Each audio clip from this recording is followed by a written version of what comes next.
মহতি সভায় উপস্থিত বিশিষ্ট গুণীজন শিল্পী মানুষ এবং আমার প্রিয় ছাত্র শোভন এবং সৌরভ এবং আমার সম্পর্কে যারা আছে আমার বর্তমান ছাত্রছাত্রী আর বিভিন্ন যারা আসছেন বিভিন্ন অভিভাবক অভিভাবিকা তাদের সবাইকে যথাযথ আন্তরিক অভিনন্দন সম্মান শুভেচ্ছা জানাই।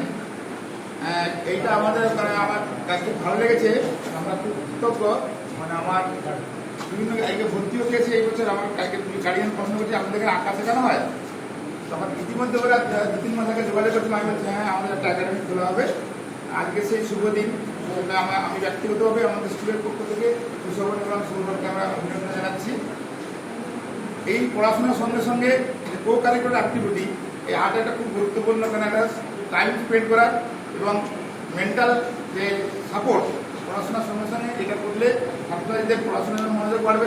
যে পড়াশোনা ছাড়া অন্যান্য যে বিষয়ে যে পারদর্শী, কেউ আঁকাতে পারদর্শী, কেউ মডেল তৈরিতে পারদর্শী, কেউ হয়তো গানে পারদর্শী, সেই জিনিসগুলো ওদের তার একটু বিকাশ ঘটবে। সেই জন্য আমি সুশোভন এবং সৌরভকে আবার অভিনন্দন জানাচ্ছি।